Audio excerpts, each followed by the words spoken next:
హైదరాబాద్ లో కన్సల్టేషన్ మరియు 3,500 రూపాయల colour Doppler test Avis hospitals లో ఉచితంగా పొందారు. నమస్తే రమ్ గారు. నమస్తే జై. రమ్ గారు, మనం నావెల్స్ తీసుకుంటున్నాము, అందులో నీతి వృత్తం మొత్తం చెప్పుకుంటున్నాం. మరి ఈ రోజు ఏం చెప్తున్నారు మాకు? శతాబ్ది సూర్యుడు చెప్దాం జయ. శతాబ్ది సూర్యుడు మాలతి చంద్రుడు గారు రాసింది. మనసున్న మనసై చూసాం కదా, విన్నామా కదా. ఇది శతాబ్ది సూర్యుడు కూడా చాలా ఇంట్రెస్టింగ్ అండ్ చాలా ఏమనాలంటే ప్యాథటిక్ స్టోరీ అనే చెప్పాలి. ఈ ప్యాథటిక్ థింగ్ ఏంటంటే, మనం ముందు తరాల్లో అగ్రవర్ణాల వాళ్ళు నిమ్నవర్ణాల వాళ్ళని అణిచివేశారు అని మనం వింటుంటాం. ఇప్పటికీ దాని జాడలు పోల. మీరు అణిచేశారు కాబట్టి మేము ఇలా అయిపోయామని వాళ్ళు అంటుంటారు, వీళ్ళేదో అంటే ఇక గందరగోళం అది ఎప్పుడు నడుస్తూనే ఉంటుంది. ఇప్పుడు అణిచేసిన వాళ్ళు లేరు, అణిచివేయబడ్డ వాళ్ళు లేరు, ఎవరికి వాళ్ళు వెళ్ళిపోయారు, ఎవరి దారిన వాళ్ళు. దాని ప్రెషర్ మాత్రం ఇంకా మన దగ్గర ఉండనే ఉంటుంది. అయితే అగ్రవర్ణాల్లో వాళ్ళు ఇతర వర్ణాల వాళ్ళని అణిచివేసిన దానికంటే తమ ఇళ్లల్లో స్త్రీలని అణిచేసింది విపరీతమైన హింస. ఈ శతాబ్ది సూర్యుడు పుస్తకం గనక చదివితే ఆడవాళ్ళ జీవితం ఎంత దుర్భరంగా ఉండేదో, ఎలాంటి దౌర్భాగ్యపు జీవితం గడిపుంటారో 100 సంవత్సరాల క్రితం స్త్రీలు మనకు తెలుస్తుంది. ఇది బ్రీఫ్గానే వెళ్తుంది. 4 తరాల కథ. ఎట్లాంటి చేంజెస్ వచ్చినాయి సమాజంలో చూపిస్తుంది మనకి. ఆవిడ చూపించిన చేంజ్ ఒక 10-15 ఏళ్ల క్రితంది. ఈ 15-20 ఇయర్స్లో ఇంకా ఎంత మార్పు వచ్చిందో, ఎంత వాస్ట్ డిఫరెన్స్ ఉందంటే అప్పటికి ఇప్పటికీ. ఈ సూర్యుడు అని ఒక ఆవిడ కథ. ఇది లేడీ సూరమ్మ. సూర్యుడు అని పిలిచేవాళ్ళు చిన్నప్పుడు. సూర్యం అయి ఉంటుంది. ఆదివారం నాడు పుట్టిందని సూర్యకుమారో ఏదో పెట్టుంటారు. ఆ పేర్లని పిల్లల ఊళ్ళలో అలాగే పెద్ద సూర్యుడు. చివరికి సూరమ్మగా మారింది ఆవిడ. ఈ సూర్యుడికి మునిమనవరాలు అమెరికా బయలుదేరుతుంది. కథ ప్రారంభం ఏంటంటే, పిల్ల చక్కగా షోల్డర్ బ్యాగ్ తగిలించుకుని జీన్ ప్యాంట్ వేసుకుని బ్యాగ్ బరువుకి వంగి కాగితాలన్నీ సరి చేసుకుంటూ ఎయిర్పోర్ట్లోకి వెళ్తున్న సీన్తోని కథ మొదలవుతుంది. తల్లి తండ్రి బయట నుంచి ఉంటారు. పిల్ల లోపలికి వెళ్ళింది, మళ్ళీ బయటకు వస్తే ఇమిగ్రేషన్ అవి అయిపోయాక ఏవో వ్యవహారాలు ఉంటాయి కదా, లోపలికి వెళ్ళిపోవాలి 3 గంటల ముందు. ఓసారి వచ్చి మళ్ళీ బయట అమ్మ వాళ్ళ దగ్గర కాసేపు కొంతమంది కూర్చుంటారు, కొంతమందికి అవకాశం, సార్లు అవకాశం ఉండదు. ఆ పిల్ల కోసం వెయిట్ చేస్తూ తల్లి తండ్రి బయట ఉంటారు. ఇంకా అది బయటికి రాదు, మనం వెళ్ళిపోదాం పద్మ అంటాడు అతను. వద్దు, ఫ్లైట్ వెళ్ళేదాకా నేను ఇక్కడే కూర్చుంటా, అది రాపోయినా సరే ఫ్లైట్ వెళ్ళింది అనుకున్నాక వెళ్దామంటుంది. ఆవిడ ఒక 100 ఏళ్ళు ముందుకెళ్తుందన్నమాట. కథని ఆలోచించుకుంటూ ఉంటుంది. ప్రపంచం ఎన్ని రంగులు మార్చుకుంటుంది ఎలా అని. ఈ కథ ప్రారంభం ఇది. ఇక్కడి నుంచి సూర్యుడు కథలోకి వెళ్తాం మనం. సూర్యం ఒక బ్రాహ్మణ కుటుంబంలో 8 మంది సంతానంలో కడసారపుది, ఆఖరి పిల్ల. చాలా ముద్దుగా గుమ్మడి పండల్లే ఉండేది చిన్నప్పుడు. 5-6 ఏళ్ళు వచ్చేదాకా అక్కలు అన్నయ్యలు మోస్తూ ఉండేవాళ్ళు పిల్లని. చాలా ముద్దుగా ఉండేది. అయితే 5 ఏళ్ళు పిల్లకి, 5-6 ఏళ్ళు వచ్చాక సడన్గా తండ్రి పాము కరిచి చనిపోయాడు. తండ్రిని తీసుకొచ్చారు, డెడ్ బాడీని. పిల్లకి తెలియని అమాయకపు పిల్ల. ఎవరో ఒకళ్ళు పళ్ళు తోమటం, ఎవరో ఒకళ్ళు అన్నం పెట్టడం, జడేయటం, ఎవరో ఒకళ్ళు వదినలో అక్కయ్యలో అమ్మో ఎవరో చుట్టుపక్కల వాళ్ళు కూడా ముద్దు చేసేవాళ్ళు. ఈ తండ్రి పోయిన తర్వాత ఇది ముట్టుకోకూడదు, అవి ముట్టుకోకూడదు, బ్రాహ్మణ ఇళ్లల్లో మళ్ళు ఆచారాలు కదా. ఇదేంటంటే, ఇప్పుడు ఈ కథ నేను చెప్తున్నాను, అది నేను ఓన్ చేసుకుంటున్నానని భావించద్దు. ఆ పుస్తకం చదివితే అందులోకి వెళ్తారు మీరు, ఎవరు చదివినా సరే. అక్కడ ఇలా ఉండేవి ఆ పద్ధతులు, అవే ఇంకా కొన్ని చోట్ల ఇప్పటికీ ఉన్నాయి. అవే పంథాలు ఇప్పటికీ ఉన్నాయి, అంత తీవ్రంగా లేవు. పాతకాలంలో కొంత అవేర్నెస్ లేకపోవటం, చదువు లేకపోవటం, ఆడవాళ్ళకి మాట్లాడే అవకాశాలు లేకపోవటం, వాటన్నిటి వల్ల ఎంత దుర్భరమైన జీవితాలు గడిపేవాళ్ళు కనపడుతుంది అందులో మనకి. మనం కూడా కొంతమంది రిలేట్ అవుతాం. మన అమ్మమ్మల నాటి జీవిత కథ ఇదే ఉండేది అని మనకు తెలుస్తుంది. లేటెస్ట్ పిల్లలకి తెలియదు. మనం ఏం పొందేమో ఇవాళ మనకు అర్థమవుతుంది. ఏవేవో కావాలనుకుంటున్నాం ఇప్పుడు. అసలు మనకు వెనక వాళ్ళకి ఇందులో ఏ ఒకటి లేదు. శ్వాస పీల్చుకునే అవకాశం కూడా లేనంత దౌర్భాగ్యపు జీవితాల్లో ఉండేవాళ్ళు ఆడవాళ్ళు. అది మనకు అర్థమవుతుంది అన్నమాట. మనం ఎంత ముందుకు వచ్చేసామా అనిపిస్తుంది. వంటిళ్లల్లో కాదు, పెరళ్లల్లో ఉండే జీవితాలు అది కనపడుతుంది అన్నమాట. అయితే తండ్రి చనిపోయింది. ఆ 10వ రోజున తల్లికి జుట్టు తీయించేస్తారు. ఆ తల్లిని చూసి పిల్ల ఏడుస్తుంది. ఆ తల్లి దగ్గరికి వెళ్ళదు. ఆవిడ చక్కగా పెద్ద ముడి, చుట్టూతా పువ్వులు, ముక్కుకి బేసరి, అడ్డబాస, మెళ్ళలో కంటే జిగిని నాను అన్నీ వేసుకుని పట్టు గాజులు, చేతి నిండా గాజులు, మట్టెలు పాంజేబులతో ఉండే తల్లి. తెల్లటి గుండు లోపల ఉండాలి, వెనకాల ఎవరికీ కనపడకూడదు. పిల్ల తల్లి దగ్గరికి వెళ్ళటానికే బెదురుతుంది. 5-6 ఏళ్ల వయసు వచ్చేసరికల్లా అప్పటిదాకా అందరూ ఎత్తుకుని ముద్దు చేసి సౌభాగ్యంగా చూసిన పిల్లకి ఒక్కసారి జీవితంలో ఉండే దౌర్భాగ్యపు స్థితి ఏమిటో తెలిసిపోతుంది.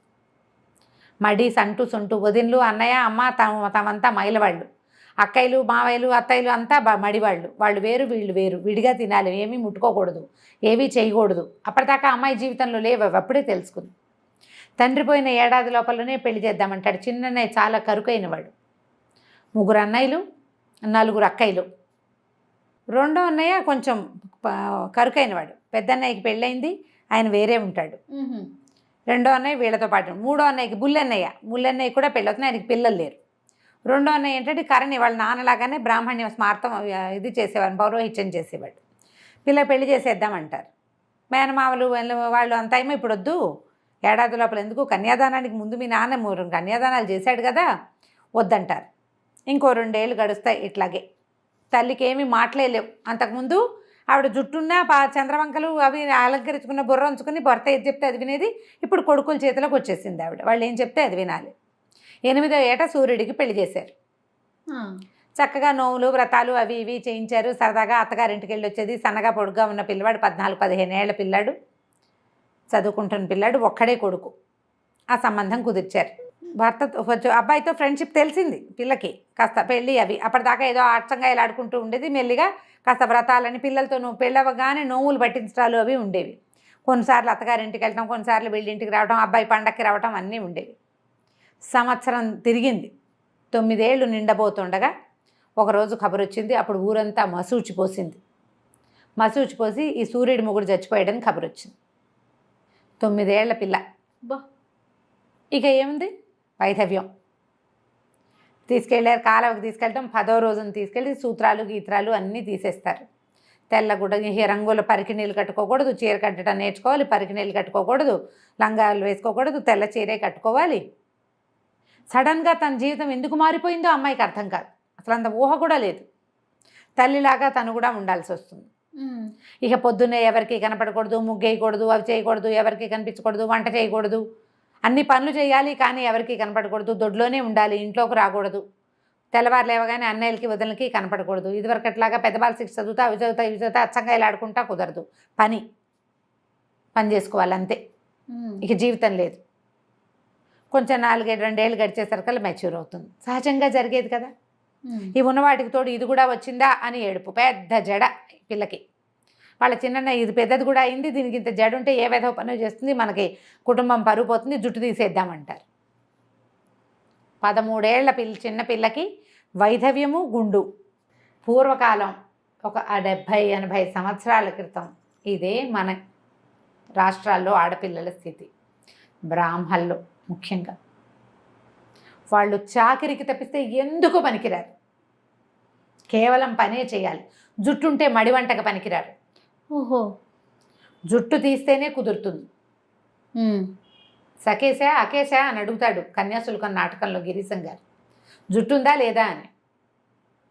జుట్టుంటే ఎవరో పోకిరి మగపిల్లలు ఎవరైనా వీళ్ళని లైన్లో పెట్టేస్తారు.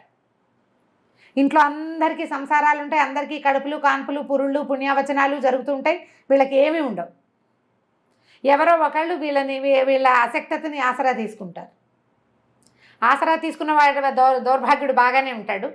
దొరికిపోయిన పిల్లకి ప్రెగ్నెన్సీ వస్తుంది. అది తప్పదుగా.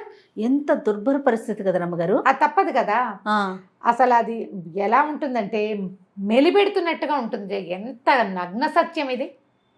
తెలిసి తెలియక ఇప్పటికీ ఎవరో ఒకళ్ళ చేతులకి దొరికిపోతున్న వాళ్ళు తామని కంట్రోల్ చేసుకోలేకో, తెలివి తక్కువతనంతోటో, ఎదిరించలేకో ఇప్పటికీ అలాగే ఉన్నారు. ఇది ప్రకృతి సహజమైన వ్యవహారం. దీని నుంచి తప్పించుకోలేరు కదా. కాంక్షలు, కోరికల నుంచి తప్పించుకోలేరు. దానివల్ల వచ్చే పర్యవసానాన్ని తప్పించుకోలేరు. కరెక్ట్ అండి. ఆడవాళ్ళ దౌర్భాగ్యం అక్కడుంది. అక్కడ జాగ్రత్తగా ఉండలేకపోతే మగవాళ్ళకి దొరికిపోతారు. దౌష్ట్యానికి దొరికిపోయే వాళ్ళు ఉంటారు. ఇక జుట్టు తీయించాలంటారు. జుట్టు తీర్చరు, కొంతకాలం ఆగుతుంది.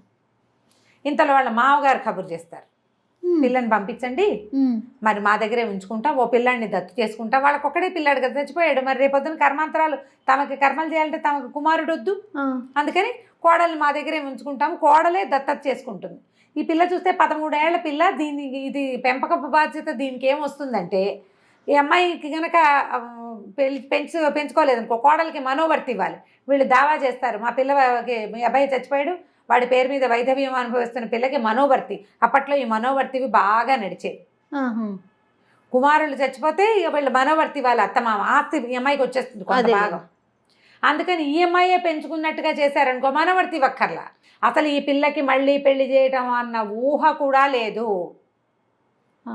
ఇక వాళ్ళు ఎందుకు పనికిరారు, పని చేయడానికే పనికొస్తారు. పెళ్లిలో అన్ని పనులు చేస్తారు, పందిట్లోకి రాకూడదు. వాళ్ళు పొద్దున్నే లేవకూడదు, చూడకూడదు, సమస్తమైన పని చేయాలి, ఎదురు రాకూడదు, మాట్లాడకూడదు, నిశ్శబ్దంగా ఉండదు, దొడ్డి పెరట్లో అక్కడే ఉండాలి, ఇంట్లో కాదు.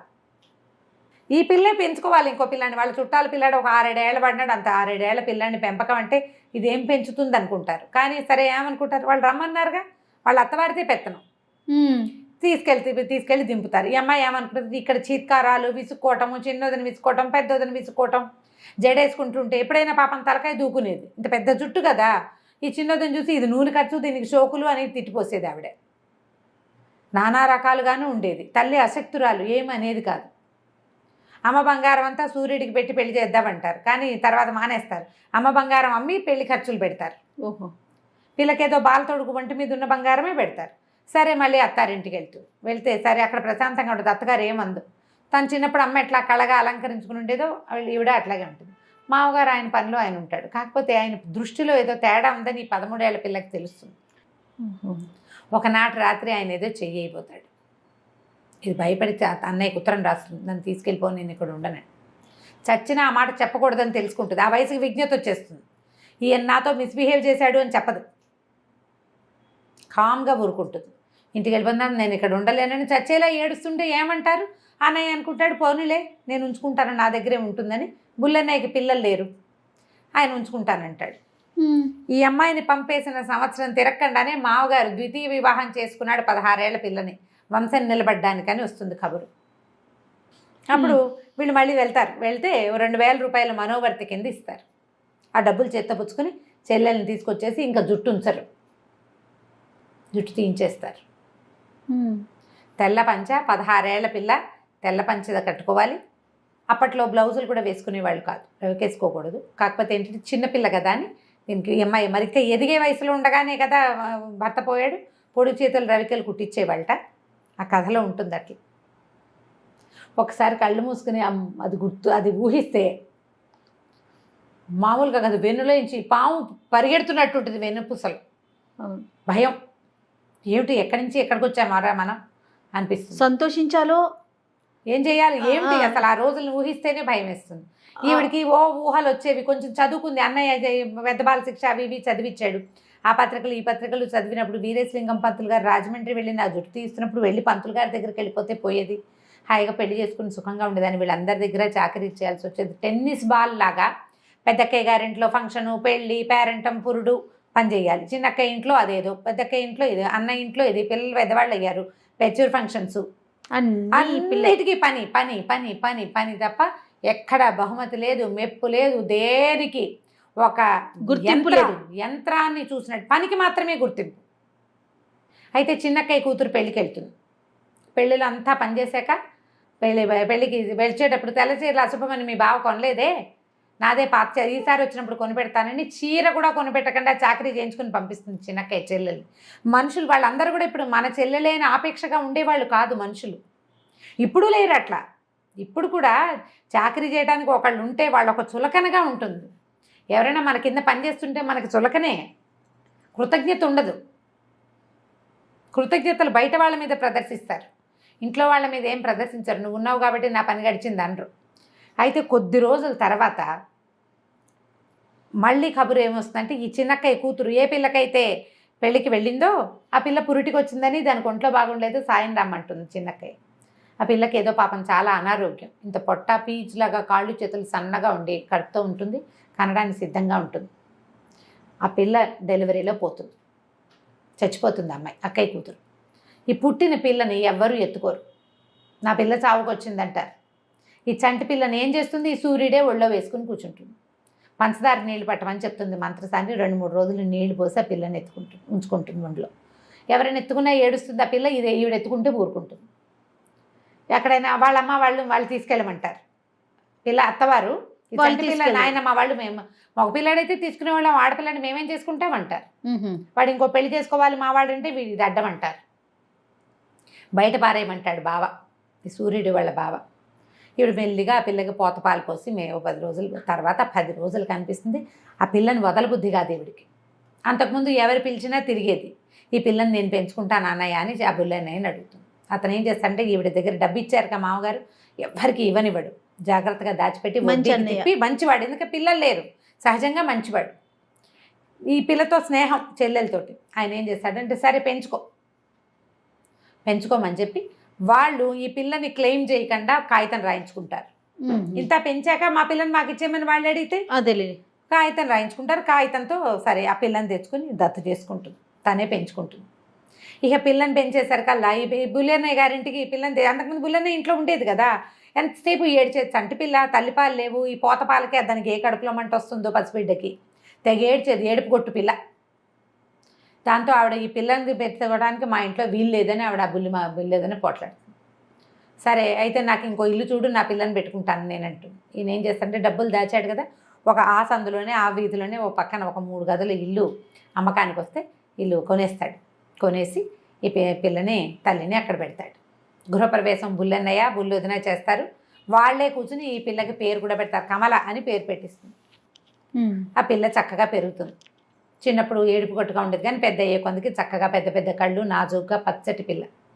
స్కూల్లో చేర్పించుకుంటుంది. ఇంకా నా పిల్ల కుదరదు, ఎవరైనా పిలిచినా చంటి పిల్లని వదిలిపెట్టి నేను ఎక్కడ రాను అంటుంది. క్రమంగా పిల్లని ఎక్కడికి పంపకూడదు, వాళ్ళెవరు దేవరేళ్ళకి నేను వెళ్ళను, నా పిల్లని నేను చూసుకోవాలి. డబ్బులు ఉన్నాయి, తన దగ్గర డబ్బు ఉంది కదా, మావగారు ఇచ్చింది 2000 రూపాయలంటే ఆ రోజుల్లో ఎంతో లక్షలు అవి. ఆ డబ్బు వడ్డీకి తిప్పుతాడు అన్నయ్య.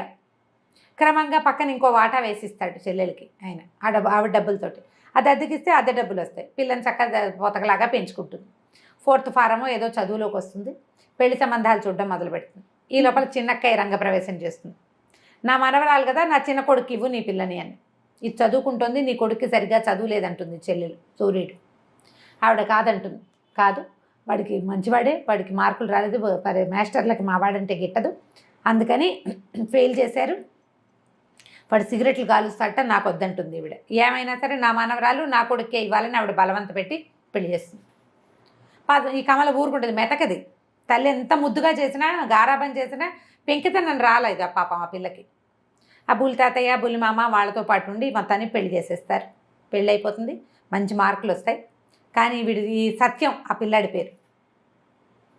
అతని అమ్మాయితోటి ఏమీ సరిగ్గా ఉంటాడు, జంతువులాగా మీదకి వస్తాడు అమ్మాయి మీదకి. దానికి వాడంటేనే భయం. సరే కొద్ది రోజులు గడిచేసరికి పిల్ల కడుపుతూ ఉంటుంది. ఇది సహజం కదా. ఆ కడుపుతో ఉండి కన్నాక దానికి తెలుస్తుంది వీడికి ఆల్రెడీ ముందే పెళ్ళయింది, వాడికి చదువు లేదు, తల్లికి అమిత ప్రీతి అమ్మమ్మకి వాడంటే. ఆవిడ ఆస్తి కూడా ఎక్కువ ఇప్పించింది చిన్న కొడుక్కి. ఆఖరికి ఆవిడ పెళ్ళికి నా బంగారం అంతా కమలకే పెడతానని చెప్తుంది పెళ్ళప్పుడు. అదంతా నాకు కావాలంటాడు అతను. ఈ కూతురు పుడుతుంది ఈ కమలకి. మగపిల్లాడైతే వంశాంకురమని ఆశపడి వచ్చేవాడేమో అతను, రాడు ఇంకా. దాంతో ఈ అమ్మాయి తిరగబడి అమ్మమ్మ మీద పోట్లాడుతుంది. నీ కొడుక్కి ముందే పెళ్ళయిందని, ముందో కూతురు ఉందని, మళ్ళీ అమ్మాయి కడుపుతో ఉందని తెలిసి కూడా నువ్వు నన్ను కట్టేవు. నాకు చచ్చిన వాడొద్దు, నేను వాడితో ఉండను, నేను చదువుకుంటా, నా బతుకు నేను బతుకుతా, నా పిల్లకి నా బంగారం అంతా నీకు పెట్టాను కదా, ఇచ్చి పారేస్తాను, నాకు అక్కర్లేదు నీ బోడి బంగారం, నా పిల్ల ఉంది నాకు చాలు, నేను మా అమ్మ నా పిల్లని మేము బతుకుతాం, ససేమిరా అంటుంది. మళ్ళీ ఆ పిల్లకి బారసాలు చేసే టైంకి సత్యాన్ని అని పిలుస్తామని వాళ్ళు అన్నయ్య ఈవిడ ఒప్పుకోదు కమల. బుల్లి తాతయ్య బుల్లి మామ పెడతారు నా పిల్లకి పేరు, నాకు వాళ్ళే పెట్టారు, నా పిల్లకి వాళ్ళే పెడతారని ఆ బుల్లి మామ పేరే పద్మావతి అని పెట్టిస్తుంది. ఆవిడకి పిచ్చి ముద్దొస్తుంది, ఆవిడ పిల్లలు లేరు, ఈ పిల్ల పేరు పెట్టారు కదా. రోజులు గడుస్తాయి. సూరమ్మ గారికి చదువు లేదు, పెద్ద బాల శిక్ష తప్ప. కమల 5th ఫారం ఫినిష్ చేసి పిల్లని చంటి పిల్ల తల్లి అయినా స్కూల్కి వెళ్ళి చదువుకుని స్కూల్ టీచర్ ఉద్యోగం చేసుకుంటుంది. టీచర్గా ముందుకెళ్తుంది. ఇంకా రకరకాల మార్పులు వస్తాయి. సత్యం రాడు చాలా కాలం పాటు, కానీ సత్యం తల్లి వీళ్ళ అమ్మమ్మ మాత్రం వీళ్ళ దగ్గరికి చేరుతుంది. ఎట్లా రోజులు మారుతూ ఉంటే ప్రపంచం ఎలాంటి టర్న్స్ తీసుకుంటుందో కనపడుతుంది మనకి కథలో. అక్కడి నుంచి ఈ బుల్లిమామ గారు పోతుంది. బుల్లి తాతయ్యని చూసుకుంటూ ఉంటారు వీళ్ళు. ఆయన ఏదో ఒకరోజు ఊరెళ్ళి తిరిగి వచ్చేటప్పుడు ఓ పిల్లని వెంట పెట్టుకొస్తాడు, పెళ్లి చేసుకొస్తాడు. అంటే ఇప్పుడు మగవాళ్ళలో చాపల్యం పోదు. పెళ్ళాన్ని చచ్చిపోతే 70 ఏళ్ల వయసులో ఆయన 15-16 సంవత్సరాల పిల్లని పెళ్లి చేసుకుంటాడు.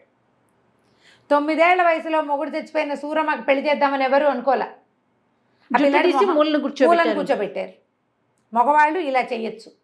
కానీ ఇప్పటికీ ఉంది తెలుసా రమ్మగారు? ఇప్పటికీ ఉంది. పెళ్ళైన సంవత్సరంలోపు 60 ఏళ్ళు రానివ్వండి, 70 ఏళ్ళు రానివ్వండి, సమర్థించే సమాజాన్ని కూడా చూస్తున్నాం రమ్మగారు. పిల్లలు వెళ్ళిపోతారు, రేపొద్దున ఆయనకి ఎవరు దిక్కు అనే సమాజాన్ని చూస్తున్నాం. అదే తల్లి ఓ 50 ఏళ్ళ ఆవిడ పెళ్లి చేసుకుంటే సమాజం సమర్థిస్తుందా? సమర్థించలేదు. ఎంతమంది పిచ్చివాగుళ్ళు వాగుతారో ఇప్పుడు మనం చూస్తున్నాం కదా. అవును. ఆవిడ ఆ సంతోషంగా హాయిగా కళకళ్ళాడుతూ లక్ష్మీదేవిలాగా కనపడుతుంటే ఏంటో ఓర్చుకోలేరు. నీకు అవసరమానికి వీళ్ళకి అవసరమా? ఎవడికి అవసరం? అసలు సమాజానికి ఏం అవసరం? ఆమె కష్టం ఆమె పడింది, ఆమె నిష్ఠూరాలు ఆమె పడి ఉంటుంది. ఆమె ఎంత హింసపడి ఉంటుందో ఈ చుట్టుపక్కల ఉన్న సమాజంతో. తనకు ఒక రక్షణ కావాలి, తన పిల్లలకు భవిష్యత్తు కావాలని ఒక ఆడది కోరుకోకూడదు. సమాజంలో సగం సమాజం ఆమెను సమర్థిస్తే మిగిలిన సగం సమాజం ఇంకా ఆ వెనకబడిన దౌర్భాగ్యపు బూజుపట్టిన మాష్టి భావాలతోటే ఉన్నారు. ఎప్పటికి పెరుగుతారో వీళ్ళు. కాదు, ప్రతి స్త్రీలోనూ తల్లిని చెల్లిని ఎందుకు ఊహించలేకపోతారు. మన చెల్లి అయితే, మన అక్క అయితే, మన కూతురైతే అలా ఉన్నా కూడా ఇంట్లోనే పెట్టుకునే వాళ్ళు ఉన్నారు రమ్మగారు. ఉన్నారు దౌర్భాగ్యులు. మన చెల్లైనా మన తల్లైనా సరే కాలరు వాళ్ళు. కట్టెలోనూ కాలరు, కంపలోనూ కాలరు. అంతే. ఇక వాళ్ళని మా భాష ఒకటి ఉంది, కింద పెడితే పంటలుండవు, పైన పెడితే వానలుండవు. ఎందుకు జీవితాలు మనుషులుగా ఎందుకు పుట్టిస్తాడో వాళ్ళని దేవుడు. ఒక మగ మనిషిని సమర్థించినట్లుగా ఒక ఆడ మనిషిని ఎందుకు సమర్థించారో అర్థం కాదండి. కొన్ని పెళ్లిళ్ళు మనం యూట్యూబ్లో మంచి ఖబర్లు వింటుంటాం. ఎంత సంతోషంగా అనిపించిందో జయానా. నాకు కూడా రమ్మగారు చాలా ఆనందం అనిపించింది. బాబా ఎంత అద్భుతమైన విషయం, ఇంకొంచెం ముందు కూడా చేసి ఉండొచ్చు అనిపించింది. ఏమిటో అసలు ఎవడిష్టం వాడిది, వీళ్ళ అభిప్రాయం ఎవడడిగాడు తొంగి చూసేస్తారు. వీళ్ళకే జవాబుదారితనం ఉన్నట్లుగా వీళ్ళే రాసేస్తారు, వీళ్ళే మాట్లాడేస్తారు. వీడేమైనా ఉద్ధరిస్తాడా? ఆర్చేవాడు కాదు, తీర్చేవాడు కాదు. సరే, ఈయన పెళ్లి చేసుకొచ్చేసరికి ఆశ్చర్యపోతుంది కమల. ఏమిటి తాతయ్య ఇట్లాంటి తాతయ్య మరి దాని తాతయ్య బుల్లిమామ, ఆ తాతయ్య. ఈ పిల్ల కూడా ఇంత 9 ఏళ్ల పిల్ల కూతురు. కమల కూతురు 9 ఏళ్ల పిల్ల, మనవరాలి కూతురు. ఓ 15-16 ఏళ్ల పిల్లని తెస్తాడు. ఆ మొత్తం భార్య ఆ పిల్లని చూసేసరికి అదేం మామూలుగానే ఉంటుంది, కానీ చాలా సంవత్సరాలు భార్య అనారోగ్యంతో ఉండి ఉండి ఉండి ఉండి ఈ కొత్తగా వచ్చిన పిల్ల వల్ల ఆయనలో యవ్వనం ఉద్రేకంగా ఉంటుంది. ఏం చేస్తాడు? అంత బంగారం అంతా దానికి పెడతాడు. కొద్ది రోజులు సినిమా అంటుంది, షికార్ అంటుంది, ఏదో కమలే తీసుకెళ్తుంటుంది. సడన్గా ఒకరోజు జంప్, మొత్తం బంగారంతో ట్రంక్ పెట్టతోటి ఎవరితోటో వెళ్ళిపోతుంది. ఆ పిల్ల మొత్తం బంగారం అంతా పోయింది. ఒంటెడి బంగారం పెట్టు తిరిగేది రోజు, మొత్తం బంగారం అంతా తీసుకుపోయింది. ఈ అక్కయ్య చెల్లి ఇద్దరు తిట్టుకుంటూ ఉండేవాళ్ళు. ముసలమ్మలు ఇద్దరు ఉన్నారు కదా, అన్న ఇట్లా చేశాడని అమ్మాయిని ఏదో ఒకటి అనేవాళ్ళు. కమలని మీకెందుకు అంత బాధ? ఓని ఏదో చేసుకున్నాడు, ఆయన పెళ్ళాము, ఆయన ఇష్టము, మనకెందుకు అంటే వీళ్ళకి నచ్చేది కాదు. మా వదిన ఎంత మంచిదో, ఇలా పాపిష్టి పెదవా, ఇన్నేళ్ళు కాపురం చేసి 50 ఏళ్ళు ఇప్పుడు దీన్ని తెచ్చాడని తిట్టుకుంటారు. ఒళ్ళు మంటగా ఉంటుంది. అవును. పోనీ ఈవిడ తనకు పెళ్లి చేసుకుందామన్న ఊహ కానీ ఏమైనా వచ్చిందంటే అప్పుడు రాలేదు. సరే, ఇలా గడిచి క్రమంగా ఏమవుతుందంటే సత్యం మళ్ళీ వెనక్కి వస్తాడు. అక్కడ అతను ఇంకో భార్య పెళ్లి చేసుకున్నాడు, పిల్లలు పుట్టారు. తర్వాత మొత్తం ఆస్తి అంతా అయిపోయింది. పని పాట లేని చదువు లేని వాడికి ఏముంటుంది? బంగారం అంతా అయిపోయింది. మా అమ్మ ఇచ్చిన బంగారాన్ని నాకే చెందాలని బలవంత పెట్టి రాయించు తీసుకెళ్తాడు. సత్యాగ్రహం చేస్తానని చెప్పి తీసుకుపోతాడు మొత్తం. అది కూడా అయిపోతుంది. పెళ్ళాము పిల్లలు ఏమో మతంలో కలిసిపోతారు. వాళ్ళు భోజనం పెడతాం, పిల్లలకి నీకు మతం ఇస్తే నీవు ఇక్కడ పని చేసుకోవచ్చు చర్చిలో అని ఎవరో చెప్తే అమ్మాయి పిల్లలతో సహా వెళ్ళిపోయింది. ఇదంతా వాక్యాల్లో తెలుస్తుంది మనకి. తల్లే ముసలావిడే చెప్తుంది, సత్యం తిండి లేదు, 3 రోజులైంది అన్నం తిని, వాడి మీద నా ప్రాణం కొట్టుకుంటుంది. నువ్వు అబద్ధాలు చెప్పి పెళ్ళిళ్ళు చేసావమ్మమ్మ, నువ్వు ధృతరాష్ట్ర ప్రేమ అనేది నీ కొడుకు సరిగ్గా చదవక మార్కులు రాకుండా ఉంటే నువ్వు వాడిని వెనకేసుకొచ్చావు. ఆల్రెడీ పెళ్ళై పిల్లలున్న వాడికేమో నన్నేసి కట్టావు, నా జీవితాన్ని పాడు చేసేసావు. నువ్వు వాడిని ఉద్ధరించావా? ఉద్ధరించిద్దేం లేదు. కొడుకు పుడితే దారిలో పడతాడు అనుకుంది, కొడుకు పుడితే దారిలో పడ్డాడు. అసలు ఆ పుట్టిన పిల్లని చూడ్డానికి కూడా రాలేదు అతను. అనేసరికల్లా సరే ఇంట్లో వండిస్తాను ఇక్కడ ఉండమని అంటూ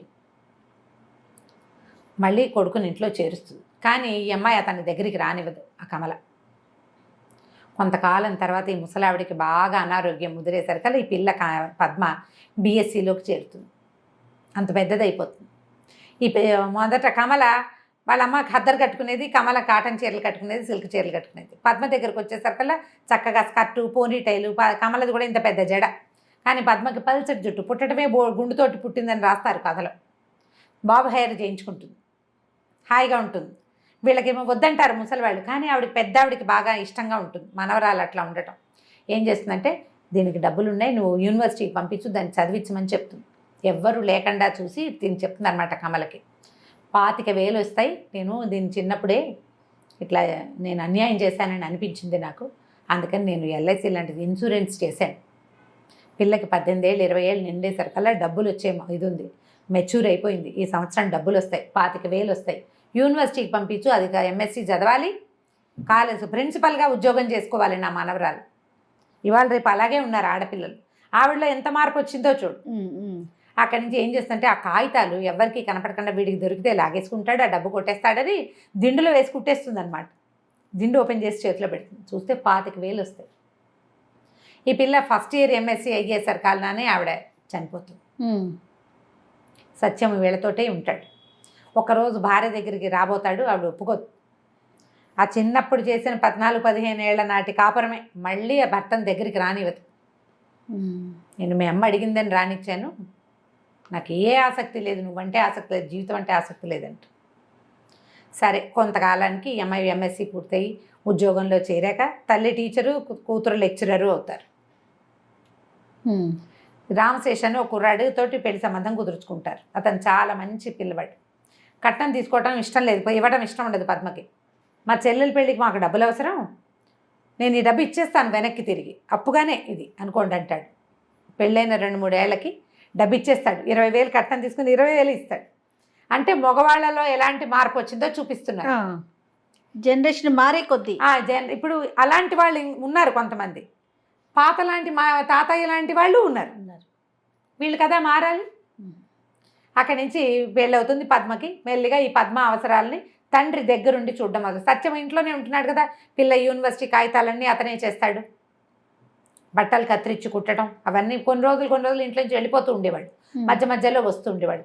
అతనిలో కూడా ఎలాంటి చేంజ్ వచ్చిందో, ఈ చూసుకోవటం, ఈ దగ్గర ఉండటం, ఈ కనిపెట్టి ఉండటం. మొదట్లో ఉండుంటే అమ్మాయి జీవితం బాగుండేది కదా, ఇంకా 4-5 పిల్లలు పుట్టేవాళ్ళు, హాయిగా జీవితం సుఖంగా ఉండేది. అతను మొదట్లో లేడు, మొదట్లో క్రూరంగా ఉన్నాడు. అతను క్రమంగా జీవితంలో వచ్చిన ఆటుపోట్లతోటి అతని ధోరణి మారింది. ఆటుపోట్లతోటి కూడా ధోరణి మార్చుకొని మగవాళ్ళు ఉన్నారు. అవునవును, మారిన మగవాడిని చూపిస్తారు మాలతి చంద్రుడు. అతను మారిపోతాడు, కూతురు దగ్గర ఉంటాడు, పిల్లల్ని చూసుకోవడానికి కూడా తను దగ్గర ఉంటాడు, వెళ్తాడు కూతురుతోటి. డైపర్లు మార్చడం దగ్గర నుంచి చేస్తాడు ఆయనే. కొంతకాలానికి ఆయన మరణిస్తాడు. కానీ సూర్యుడు మాత్రం అలాగే ఉంటుంది. ముసలావిడ అక్కయ్య చచ్చిపోయినప్పుడు తెగ ఏడుస్తుంది, నాకు ఎవరున్నారు, అమ్మగారి సంతానం అందరూ పోయారు, వాళ్ళు పోతారు. మధ్యలో అన్ని మరణాలు వరుసగా చూపిస్తారు. ఆ అన్నయ్య పోయాడు, ఈ అన్నయ్య పోయాడు, ఆ వదిన పోయింది, అవి చూపిస్తూనే ఉంటారు కథ అంతా. నేనంతా చెప్పట్లా, బ్రీఫ్గా వెళ్ళినా ఎక్కువే వెళ్తుంది కథ.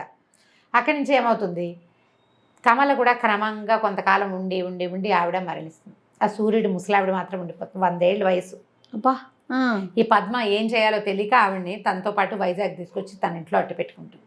పిల్లలిద్దరు, ఒక ఆడపిల్ల ఒక మగ పిల్లాడు పుడతారు పద్మకి. తల్లి తండ్రి వెళ్ళిపోయారు. అమ్మమ్మకి పిన్ని ఈవిడే తన తల్లిని పెంచుకుంది. ఇక ఇంట్లో అట్టు పెట్టుకుంటే ఈ ఇల్లు అద్దెకి ఇచ్చేస్తారు వాళ్ళు. ఒకనాడు ఇంట్లో నుంచి వెళ్ళిపోతుంది ముసలావిడ. వీళ్ళకి పిచ్చి టెన్షన్ పుట్టేస్తుంది, ఏం చేయాలో తెలియక. ఆవిడ ఆ ఇంటికి వెళ్ళిపోయి ఆ ఇంట్లో బయట కూర్చుని ఉంటుందన్నమాట. వాళ్ళు చుట్టుపక్కల వాళ్ళు కనుక్కొని ఇంత ముసలావిడ అంత అక్కడ దాకా వచ్చి వెళ్ళిపోయింది, ఆ ఇంటి మీద ఉంది భ్రమ ఆవిడకి. అప్పుడు మరణిస్తుంది ఆవిడ. ఈవిడ మరణించిన తర్వాత అప్పుడు ఈ సౌజన్య ఈవిడ పద్మ కూతురు అమెరికా వెళ్తుంది. ఎక్కడ జీవితం అదే ఇంట్లో ఒక ఆవిడేమో ఇలాగా 9వ ఏటే వైధవ్యము, దుర్భరమైన జీవితము, తన డబ్బును కూడా తను స్వతంత్రంగా ఖర్చు పెట్టుకోలేని, తన పిల్లకి తనకి ఇష్టమైన చోట పెళ్లి చేయలేని, ఇలాంటి వాడికి నేను పిల్లని ఇవ్వను, నా పిల్ల నా ఇష్టం అని అనలేని దుస్థితి నుంచి అమెరికా వెళ్ళే ఆడపిల్ల వరకు జరిగిన ఈ ప్రయాణం మొత్తం ఎంత హృదయ విదారకంగా ఉంటుందో, ఎంత హృదయంగా ఉంటుందో. ఒకప్పుడు ఇలాంటి జీవితాలు ఉండేవి అని ఇప్పుడు సమాజంలో చాలామందికి తెలీదండి. మనకి ఇవాళ లభించిన స్వేచ్ఛ, స్వతంత్రము, ఈ రోజున మనం చూస్తున్నటువంటి సమాజము ఒకప్పుడు లేదు. ఈ దొరికిన దాంతో దుర్వినియోగం చేసుకోకుండా, జీవితాన్ని అంతే ముక్కలు చెక్కలు చేసేసేయకుండా జాగ్రత్తగా తీసుకెళ్ళాలంటే మనం ఇలాంటి విషయాలు కొన్ని వినాలి, తెలుసుకోవాలి. తప్పకుండా రమ్మగారు. ఈ కథలు ఒట్టి మామ్స్ కాదు, యంగ్స్టర్స్ కూడా వినాలి. 50-40 అవసరం యువతకి చాలా అవసరం. 50-40లో ఉండే తల్లులు తమ యంగ్ పిల్లలకి, టీనేజ్ పిల్లలకి, కొంచెం వయసు వచ్చిన ఆడపిల్లలకి, కొత్తగా పెళ్లి మగపిల్లలకి తెలియజేయాలి. ఇలాంటి సమాజం ఉంది. మీరు ఈ పుస్తకం కొని చదవాలి. తప్పకుండా అండి. శతాబ్ది సూర్యుడు మాలతీ చందూర్ గారి అత్యద్భుతమైన రచనలో ఒక అత్యద్భుతమైన రచన.